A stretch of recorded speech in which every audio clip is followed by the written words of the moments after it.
Volatile place. A roller coaster ride. A roller coaster ride. Well, it's been an interesting first sort of 3 or 4 months of the year.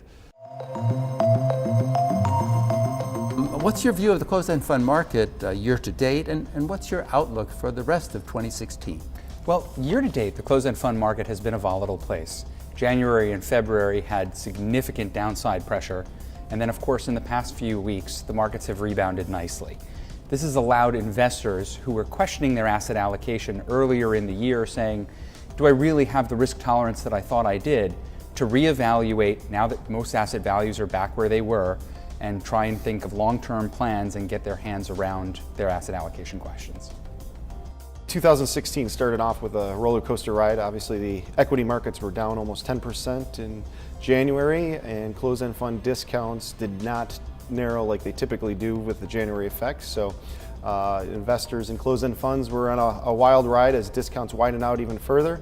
But more recently, in March and in April, we've started to see some significant narrowing, and I think emotions and investor behavior is more positive towards closed-end funds.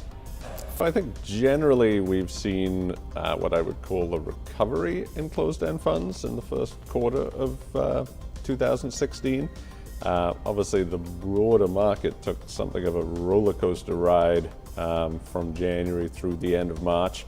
But I think generally speaking, we've seen discounts narrowing and a little less volatility in closed-end funds than we saw in 2015. And looking forward, what should we anticipate for the rest of the year?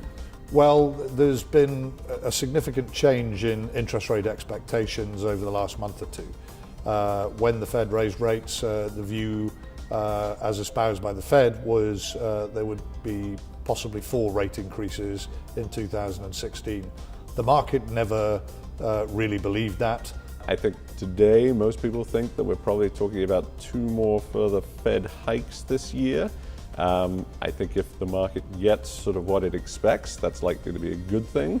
Whereas if that became, or if talk became of more than that, I think we could see further volatility later on. So for the rest of 2016, the outlook for closed-end funds is probably similar to what we've seen in the first quarter. Significant periods of volatility, but by and large, an underlying stability in the economy that allows most asset classes to essentially function without massive disruption.